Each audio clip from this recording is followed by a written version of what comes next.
तो आदाब, नमस्कार, गुड इवनिंग, सत श्रीकाल। एक बार फिर आप तमाम लोगों का स्वागत है क्राइम तक की कहानी के इस एपिसोड में। उम्मीद है पूरी फैमिली अच्छी होगी, अपना और अपनों का ख्याल रख रही होगी। आपको याद होगा सैटरडे को मैंने कहानी ख़त्म करते हुए ये कहा था कि अब आपसे मुलाकात होगी मंडे को, और मंडे को खुशी खुशी हम लोग मिलेंगे क्योंकि संडे को इंडिया पाकिस्तान मैच था।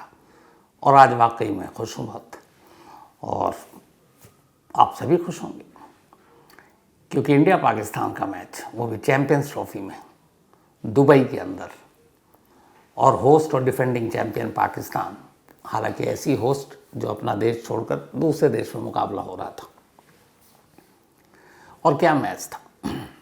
हालांकि जब इस मैच को पहली गेंद से लेकर आखिरी तक देखा तो जब इंडियन बैटिंग करने आई तो 242 इतना बड़ा स्कोर नहीं था।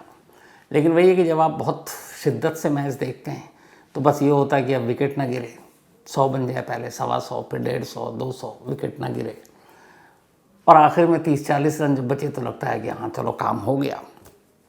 ये हर क्रिकेट फैन जो कट्टर होते हैं उनके अंदर की यही भावना होती है।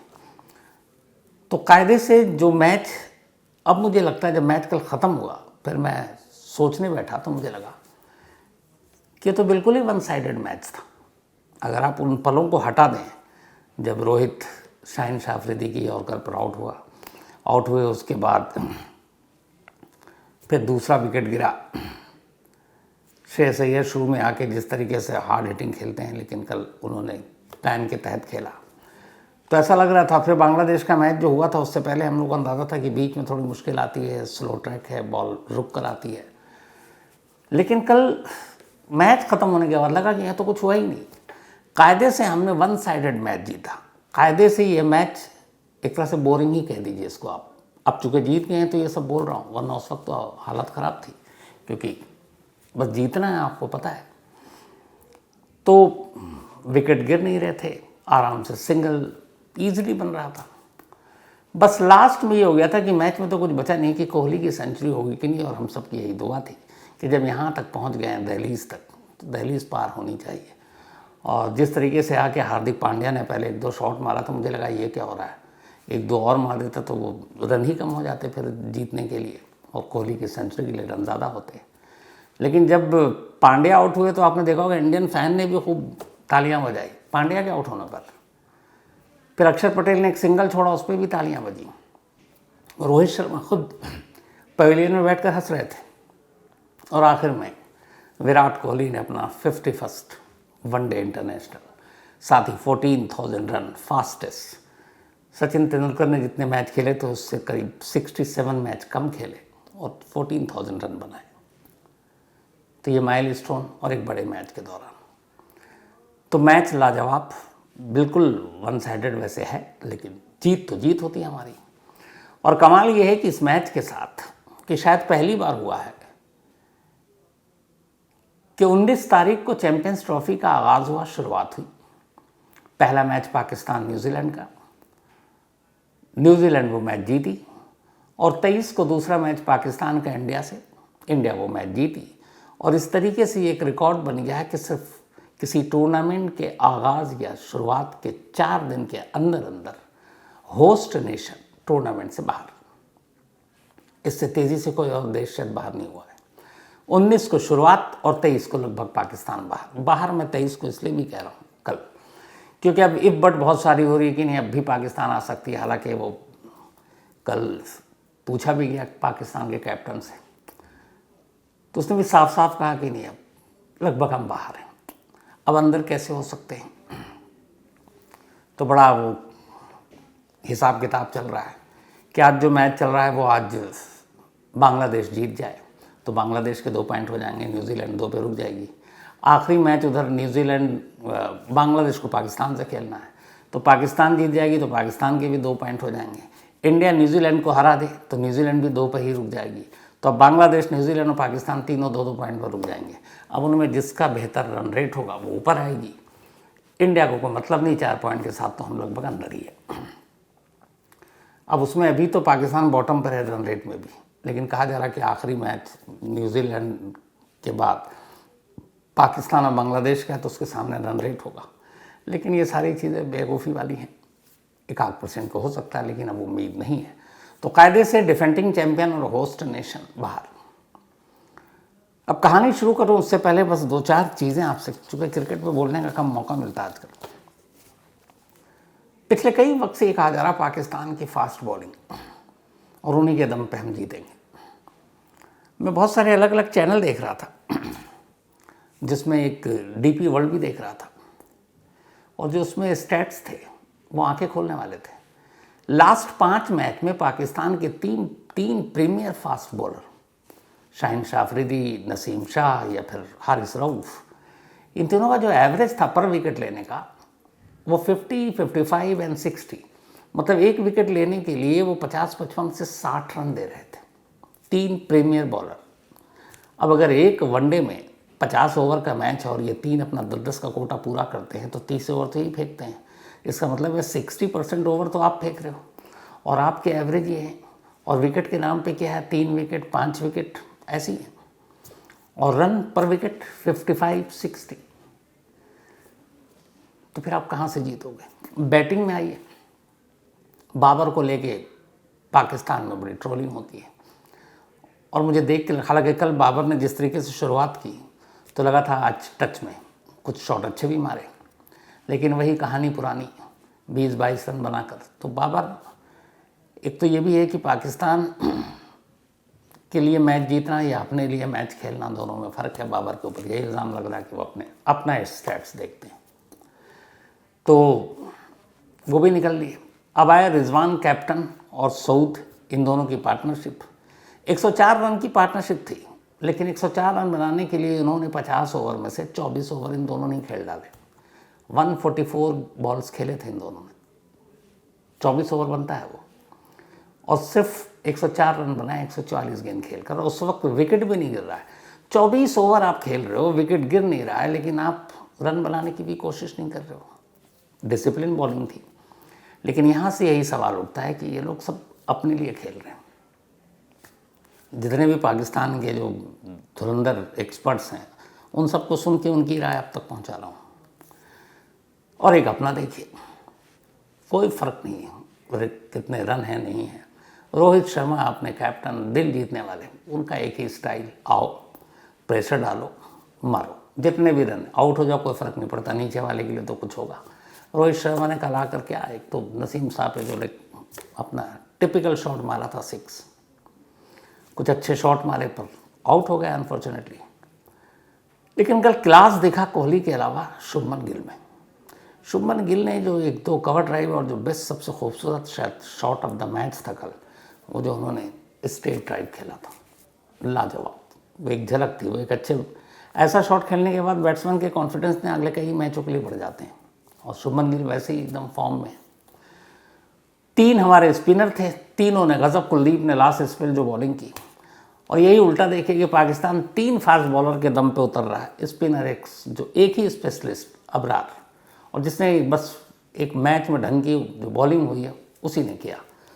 बाकी शाहीन शाह अफरीदी 78 या 75 रन दे चुका, रऊफ पिटा, नसीम शाह पिटे।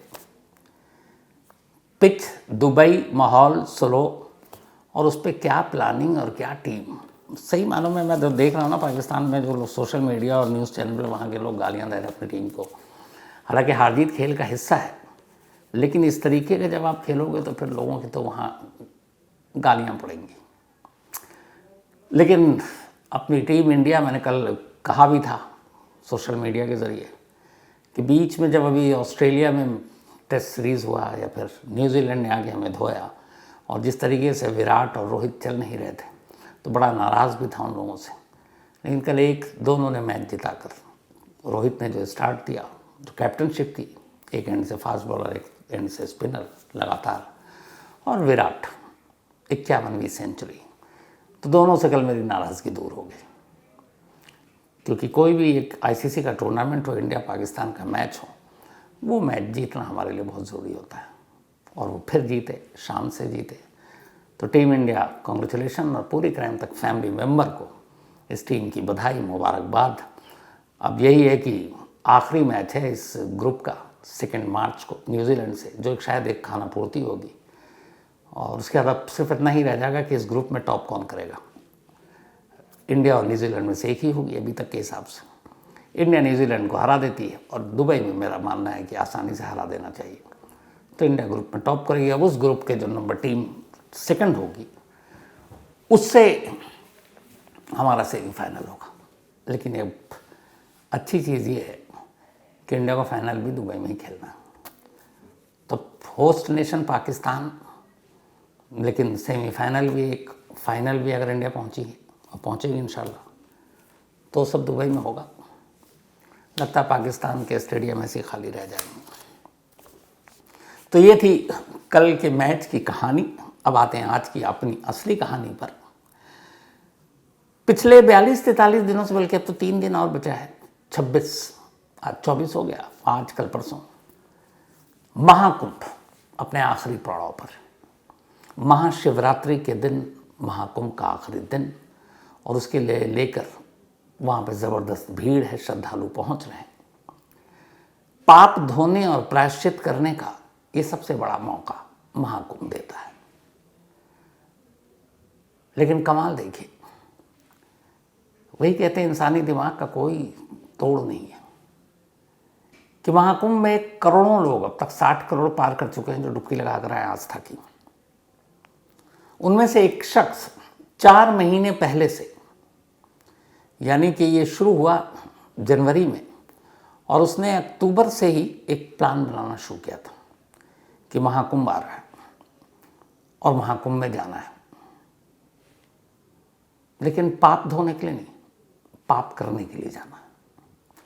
और उसकी गजब, मतलब सोच क्या कहें उसके दिमाग को। तो यहाँ महाकुंभ के मौके की तलाश में था कि अपनी पत्नी को कत्ल कर ले जाकर। एक और ऐसी कहानी है कि जब एक पति हनीमून का इंतज़ार कर रहा था कि हनीमून हो तब जाकर वो अपनी पत्नी का कत्ल करे। एनी दीवानी, ये कहानी कुकू एफएम के ऑडियो लर्निंग प्लेटफॉर्म पर मौजूद है। Any Deewani the honeymoon murder, दिलचस्प कहानी, आप वहाँ इसे सुन सकते हैं। लेकिन याद रहे, वक्त तेज़ी से निकल रहा है और एक बार जब फ्री ट्रायल स्लॉट्स ख़त्म हो जाएंगे तो फिर ये मौका हाथ से निकल जाएगा। तो इस औसम मौके को मिस मत करें। अभी अपने फ्री ट्रायल लें और क्राइम की बेस्ट स्टोरीज सुनना शुरू करें। After 14 days the subscription plan will be activated.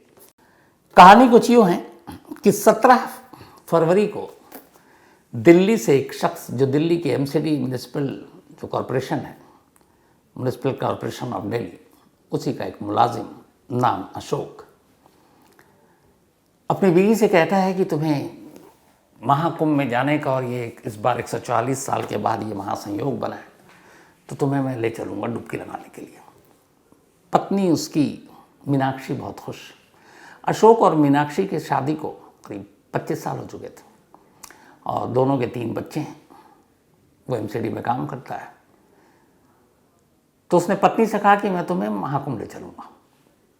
पत्नी को लगा कि यार इससे अच्छी चीज़ क्या होगी। अब पति पत्नी 17 फरवरी को दिल्ली से निकलते हैं और प्रयागराज पहुंचते हैं। प्रयागराज पहुंचने के बाद ये दोनों संगम नोस पर डुबकी लगाते हैं। डुबकी लगाने के बाद जब ये बाहर निकलते हैं, भीड़ काफ़ी थी, पुलिस वाले उन्हें एक तरफ भेजते हैं।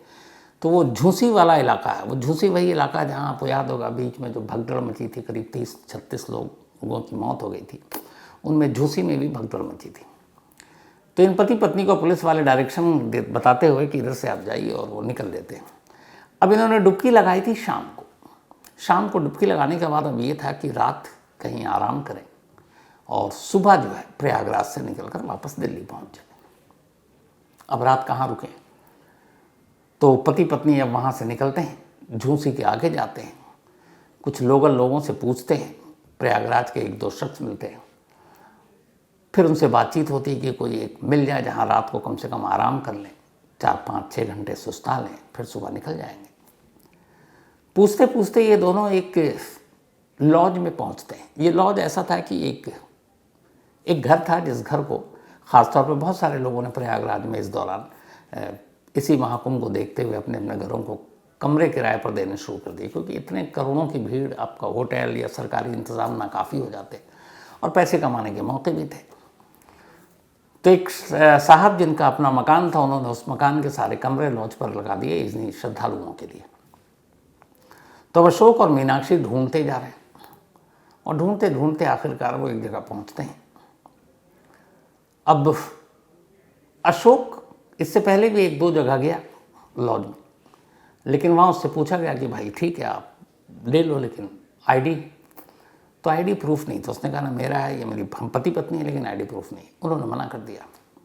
अब वहाँ के एक लोकल बंदे को इसने पकड़ा अशोक ने और कहा कि मुझे ऐसी जगह ले चलो जहाँ आईडी प्रूफ ना देना पड़े, क्योंकि हमारे पास है नहीं, हम भूल गए। वो भी लोकल था, उसने कहा कि यहाँ सामने एक लॉज है, तुम चले जाओ। वो वहाँ पहुँचा तो उन्होंने कहा एक कमरा खाली है रात भर के लिए। दोनों ने पति पत्नी आई कार्ड आईडी वाईडी कुछ देखा नहीं, ना कोई फ़ोन नंबर लिया, क्योंकि वहाँ इसी तरह श्रद्धालु आते 4-6 घंटे रुकते फिर चले जाते, पीक सीजन चल रहा उनके लिए। तो वो दोनों को कमरा दे देता है और ये बात है 18 फरवरी की रात की। अब दोनों कमरे में जाते हैं, रात के करीब 9 बज चुके थे। इसके बाद सुबह सुबह अशोक उस लॉज से बाहर निकलता है। बाहर निकलने के बाद चला जाता है, वापस नहीं आता। इधर अब सुबह हो गई, तय वक्त के हिसाब से दोनों पति पत्नी को कमरा खाली करना था, क्योंकि बाकी लोगों को आना था। तो कमरा अभी तक खाली हुआ नहीं, रिसेप्शन में वो पहुँचे नहीं, 500 रुपये पेशगी दे चुके थे। तो उस लॉज का एक मुलाजिम कमरे में जाता है, नॉक करता है, अंदर से कोई आवाज़ नहीं आती, दरवाज़ा खुला हुआ था। वो दोबारा जाता है, दरवाज़ा खोलता है, अंदर दाखिल होता है। जैसे वो बाथरूम में जाता है उसकी चीख निकल पड़ती है। बाथरूम में चारों तरफ खून ही खून और एक महिला की लाश पड़ी हुई। चीखता हुआ बाहर आता, बाकी लोगों को बताता है। बाकी लोग जाते हैं, उन्हीं में से कोई पुलिस को फ़ोन करता है। थोड़ी देर में पुलिस पहुंचती है और पुलिस आने के बाद अब उस लाश को देखती है। लाश एक महिला की थी, गला उसका आधे से ज़्यादा कटा हुआ था। पुलिस लाश को कब्जे में लेती है, अस्पताल भेजती है। अब पता करती कि भाई ये कौन है, कब आकर रुकी। तो जो भी रिसेप्शन पे था, एक ये टेम्प्रोरी लॉज घर को जैसे बना रखा था, तो वहाँ कोई ऐसा इंतज़ाम भी नहीं था, ना CCTV कैमरा था। तो पता चला कि कोई रजिस्टर तो मेंटेन ही नहीं है। तो अब नाम कैसे पता चले, कहाँ से आया ये पता नहीं। कोई आईडी प्रूफ देखा, कुछ जमा किया फ़ोटोकॉपी। उन्होंने कहा नहीं साहब, हम कहाँ, यहाँ पे तो लोग थके हारे आते हैं, कुछ घंटे गुजारते हैं और चले जाते हैं। तो हमने मांगा ही नहीं। अच्छा, पुलिस को भी लोकल पता है, इतने लोग आ रहे हैं कि कहाँ कौन आईडी क्या देखें। तो कुल मिला के कहानी ये कि अब एक महिला की लाश पड़ी है, 2 लोग यहाँ आए, लेकिन जिस लॉज में रुके उस लॉज के किसी भी मुलाजिम को और किसी को भी ये पता ही नहीं कि वो दोनों पति पत्नी थे भी कि नहीं थे। जिस महिला की लाश मिली उस महिला का नाम क्या था, जो उसके साथ आया था वो कौन था, मतलब ज़ीरो, कोई जानकारी नहीं। अब पुलिस लाश को कब्जे में लेती है, अस्पताल भेजती है और मोर्चरी में रख देती है। लाश की तस्वीर ले लेती है। अब चूँकि कुंभ में करोड़ों लोगों की मतलब आना जाना, पुलिस के ऊपर बहुत जिम्मेदारी। अब पुलिस वो लाश को भी और देख के ही था कि ये मर्डर का केस है। पुलिस ने कहा थोड़ा सा ये महाकुंभ खत्म हो तो इसके बाद इस केस को देखते हैं। अब लाश मुर्दा घर में है, आगे कोई तफ्तीश नहीं हो रही है। 18 के बाद 19, फिर 20 फरवरी की तारीख आई। 20 फरवरी को एक 21-22 साल का लड़का प्रयागराज पहुंचता है।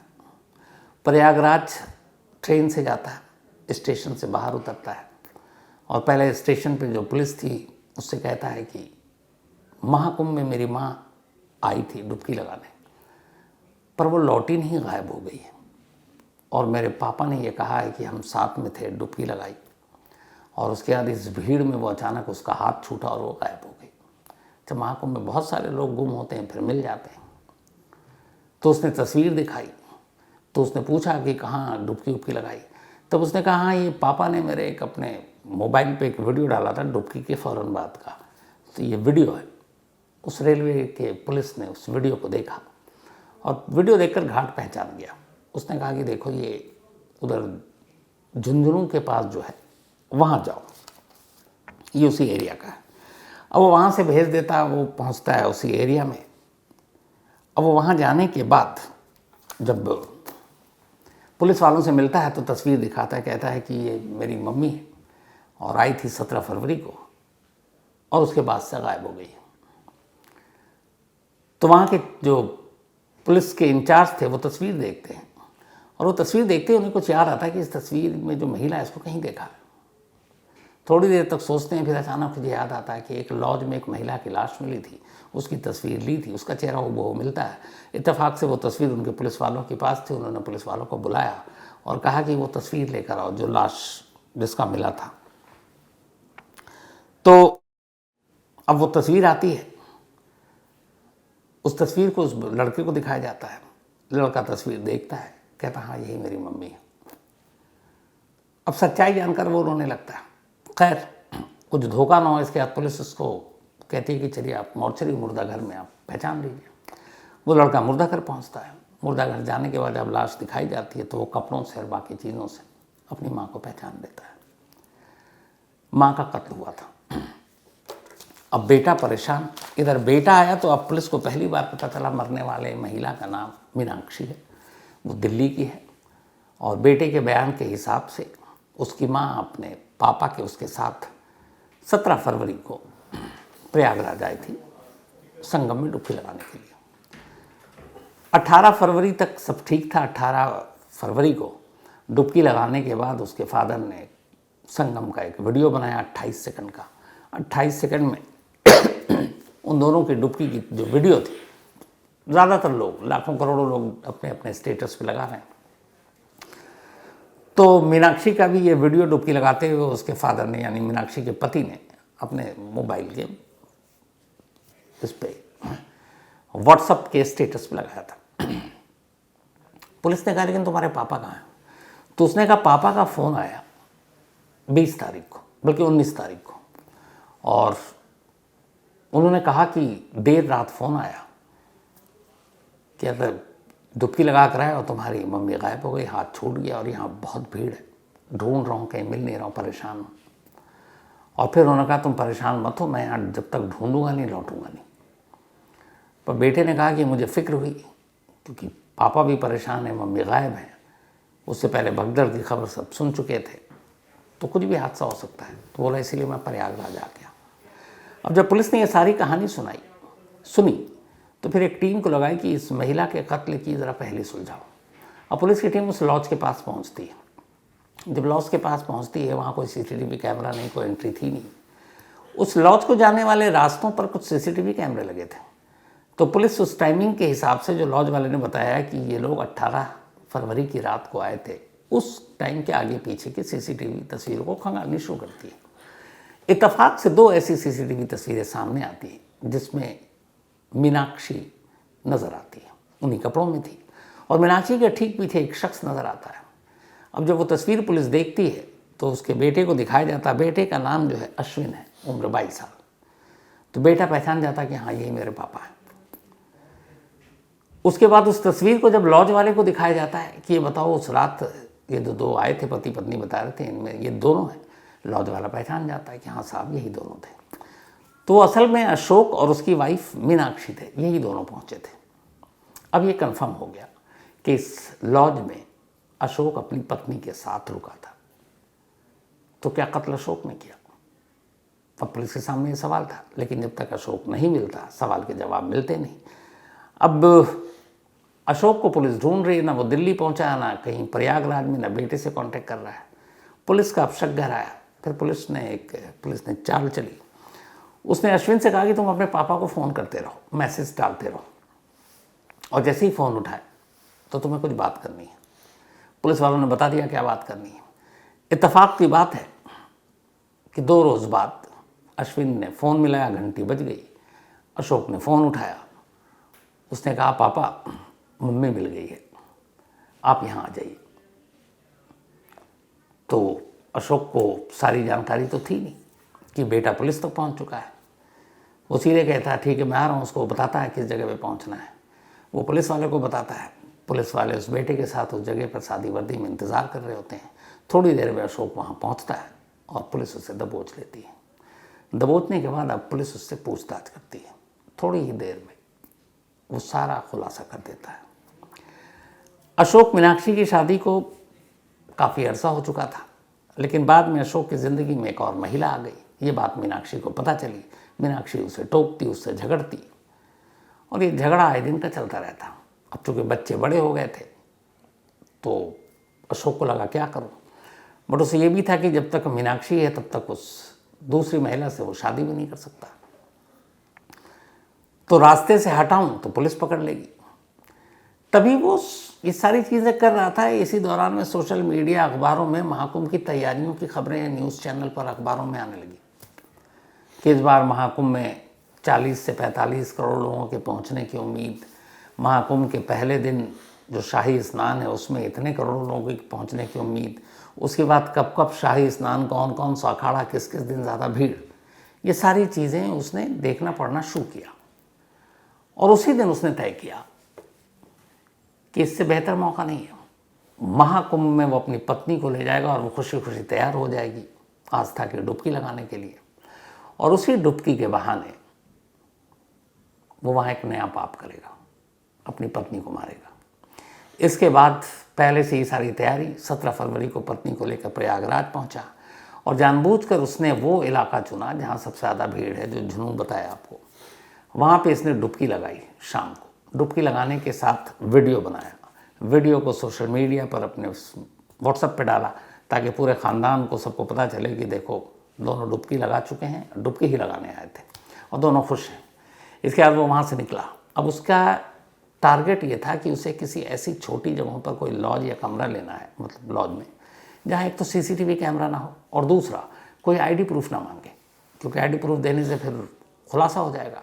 और उसने ये भी रेकी कर रखा था कि इतनी भीड़ है कि यहाँ छोटे छोटे जगहों पे लोगों ने अपने अपने घरों में किराए पे लोगों को रखना शुरू कर दिया। अब चूँकि वो प्रोफेशनल तो है नहीं, तो बस उन्हें पैसे का मतलब है, कुछ घंटों के लिए 500, 700, 1000 रुपये लेते हैं, कहते हैं रात गुजार लो, ये दिन में थके हुए 4-5 घंटे सुस्ता लो और चले जाओ।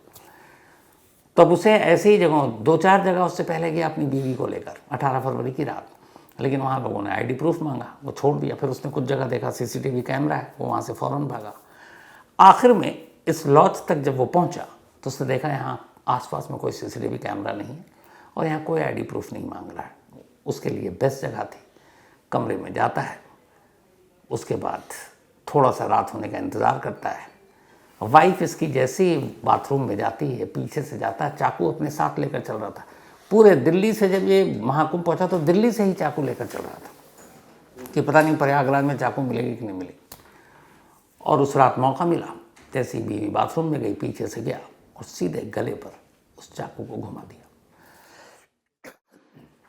जब उसे यकीन हो गया कि बीवी मर चुकी है, अपना सामान, बीवी के शिनाख्त की कोई भी ज़रूरी चीज़ थी, वो सब उठाया और रात के अंधेरे में निकल गया लाश को छोड़कर, क्योंकि उसे पता था कि उसने शिनाख्त के नाम की कोई चीज़ नहीं छोड़ी है। उसे ये भी पता था कि शायद महाकुंभ की इस भीड़ में कौन इस मर्डर की तफ्तीश करेगा। लेकिन बेटा पहुंच गया प्रयागराज और बेटे ने जब अपनी माँ की तलाश शुरू की तो कातिल बाप को पुलिस तक पहुंचा दिया। अब सोचिए, महाकुंभ जैसा मौका, जहाँ लोग 140 साल बाद की बात हो रही है, पाप धुलने, प्रायश्चित करने जा रहे हैं, एक बंदा 4 महीने पहले से सोच रहा है कि महाकुंभ आएगा, मैं बीवी को ले जाऊंगा और उसी महाकुंभ में मारूंगा। उसने शायद ये भी सोचा होगा अगला कुछ आएगा तो फिर डुबकी लगा के ये पाप धो लूँगा, क्या पता उसके मन में ये चल रहा हो। खैर, ये थी आज की कहानी, लेकिन कहानी ख़त्म करूँ उससे पहले वही अपना सिलसिला। आज प्रियांक बिंद, इनका बर्थडे है, तो हैप्पी बर्थडे प्रियांक। और ये प्रदीप कुमार जी की पत्नी है। साथ ही जैनब माहिविश, इनका भी आज बर्थडे है, तो हैप्पी बर्थडे जैनब। और ये साकिबा की सिस्टर है। इसके अलावा कृष्णा वशिष्ठ का भी आज बर्थडे है, तो हैप्पी बर्थडे कृष्णा। और ये करुणा एंड उम्मीद, इन दोनों की बेटियां हैं कृष्णा, बल्कि बेटे हैं। और भेजा इनकी बहन सलोनी शर्मा ने। इसके अलावा कंवरदीप का भी आज बर्थडे है, तो हैप्पी बर्थडे कंवरदीप। और ये करण बारिया के भाई हैं। साथ ही आज काजल देवी एंड दिनेश यादव, इन दोनों की एनिवर्सरी है, तो happy anniversary Kajal ji and Dinesh साहब। और भेजा पप्पू कुमार ने। लेकिन याद रहे, वक्त तेज़ी से निकल रहा है और एक बार जब फ्री ट्रायल स्लॉट्स ख़त्म हो जाएंगे तो फिर ये मौका हाथ से निकल जाएगा। तो इस औसम मौके को मिस मत करें। अभी अपने फ्री ट्रायल लें और क्राइम की बेस्ट स्टोरीज सुनना शुरू करें। After 14 days the subscription plan will be activated. तो कहानी में इसी के साथ आज इतना ही। अब आपसे मुलाकात होगी कल रात 9 बजे किसी नई कहानी के साथ। तब तक अपना और अपनों का ख्याल रखिएगा। Thank you very much.